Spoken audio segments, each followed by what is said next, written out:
அனைவருக்கும் வணக்கம். நம்ம டெய்லியும் ஹிந்து நியூஸ் பேப்பர்ல இருக்கக்கூடிய முக்கியமான நியூஸஸை பார்த்துட்டு இருக்கோம். இன்னைக்கு என்ன செய்திகள் இருக்கு அப்படிங்கிறத பார்ப்போம். ஸோ இங்கே பார்த்தீங்கன்னா election commission to remove same voter ID numbers across states அப்படின்னு சொல்லி கொடுத்துருக்காங்க. அதாவது என்ன, ஒரு சமீபத்தில் ஒரு பிரச்சனை வந்துச்சு. என்ன அப்படின்னா, தமிழ்நாட்டில் எக்ஸாம்பிளுக்கு சொல்றேன், தமிழ்நாட்டில் இருக்கக்கூடிய ஒரு ஓட்டர் ஐடி இருக்கு இல்லையா, ஓட்டர் ஐடி கார்டு, வாக்காளர் அடையாள அட்டை.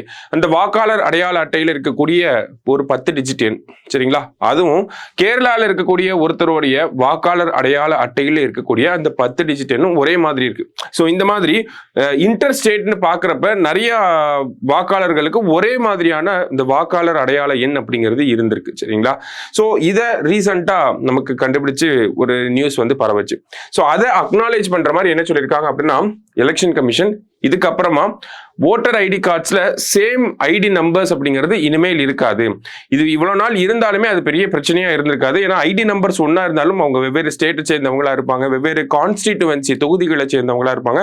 அதனால அந்த டூப்ளிகேஷன் ஆஃப் ஓட்ஸ் அப்படிங்கிறது இருந்திருக்காது. பட் ஸ்டில் எலெக்ஷன் கமிஷன் என்ன பண்ண போகுது அப்படின்னா, நம்ம அந்த 10 டிஜிட் எண் அப்படிங்கிறது ஒவ்வொருத்தருக்கும் யூனிக் நம்பர்ஸா இனிமேல் கொண்டு வந்துருவோம் அப்படிங்கிறத சொல்லியிருக்காங்க. அந்த வகையில எபிக் அப்படிங்கிறத சொல்லுவாங்க, எலக்டார்ஸ் போட்டோ ஐடென்டி கார்டு அப்படின்னு சொல்லுவாங்க இல்லையா. ஸோ இந்த எபிக் அந்த ஓட்டர் ஐடி கார்டில் எவ்வளோ டிஜிட் எண் இருக்கும் அப்படின்னா 10 டிஜிட் எண் இருக்கும் அப்படிங்கிறத தெரிஞ்சுக்கோங்க. இதெல்லாம் கேட்பாங்களா அப்படின்னு பார்த்தா மேபி ஒரு ஸ்டேட்மெண்ட்ல கூட கொடுக்கறதுக்கு வாய்ப்புகள் இருக்கு. ஸோ அதை நம்ம தவற விட வேண்டாம், சரிங்களா. ஸோ எதனால இந்த ஒரு இஷ்யூ எழுந்துச்சு, எதனால இந்த நம்பர்ஸ் வந்து ஒரே மாதிரியே இருக்கு அப்படிங்கிறதுக்கான காரணத்தையும் எலெக்ஷன் கமிஷன் ஆஃப் இந்தியா சொல்லியிருக்காங்க. என்ன காரணம் அப்படின்னு பார்த்தோம்னா, நமக்கு முன்னாடிலாம் இப்போதான் டெக்னாலஜி அப்கிரேட் ஆகியிருக்கு. எபிக் அப்படிங்கிறது 1992ல கொண்டு வந்திருப்பாங்க. ஸோ அப்போலேருந்து பல வருஷங்களுக்கு பார்த்தோம்னா மேனுவலாக தான் நம்பர்ஸை என்டர் பண்ணியிருப்பாங்க. ஸோ அதனால தான் இந்த ஒரு விஷயம் வந்திருக்கு. இதுக்கப்புறமா இதை ரெக்டிஃபை பண்ணிடுவோம் அப்படிங்கிறத சொல்லியிருக்காங்க, சரியா. ஸோ அதான் நம்ம முதல் செய்தியில் பார்க்குறோம். மற்றபடி பார்த்தோம் அப்படின்னா இன்னைக்கு செய்திகள் கொஞ்சம் குறைவு தான். எடிட்டோரியல் பேஜில் நிறைய செய்திகள் இருந்தாலும் நமக்கு எக்ஸாம் பாயிண்ட் ஆஃப் வியூவில் ரொம்ப அளவுக்கு எதுவும் இல்லை, சரியா. ஸோ லாஸ்ட்டாக பார்த்தோம்னா நமக்கு விண்வெளி சார்ந்த ஒரு செய்தி இருந்துச்சு. இன்டர்நேஷனல் பேஜில் என்ன கொடுத்துருக்காங்க அப்படின்னா, in first private US space craft lands upright on Luna surface அப்படின்னு சொல்லி கொடுத்துருக்காங்க. ஸோ பொதுவாக பார்த்தோம்னா சைட்வேஸில் தான் வந்து இறங்கும், ஓகேங்களா, ஒரு ஸ்லாண்டிங்காக தான் வந்து இறங்கும். ஆனால் இந்த ஒரு ஸ்பேஸ் கிராஃப்ட் அப்படிங்கிறத பார்த்தோம்னா அப்ரைட்டாக வந்து இறங்கியிருக்கு, ஓகேங்களா, வெர்டிக்கலாக வந்து இறங்கியிருக்கு, ஓகேவா. ஸோ இந்த செய்தியில் என்ன சொல்லியிருப்பாங்க அப்படின்னு பார்த்தோம்னா, முதல்ல இரண்டாவது முறையாக ஒரு தனியார் நிறுவனம் சந்திரனுக்கு வந்து ஒரு விண்கலத்தை அனுப்பி தரையிறங்க வச்சிருக்காங்க, சரிங்களா. இரண்டாவது முறையாக ஒரு தனியார் நிறுவனம் சந்திரனுக்கு ஒரு விண்கலத்தை அனுப்பி அதை தரையிறங்கவும் வச்சிருக்காங்க. ஸோ அந்த இரண்டாவது நிறுவனத்தின் பெயர் என்ன அப்படின்னு பார்த்தோம்னா ஃபயர்ஃப்ளை, ஓகேங்களா.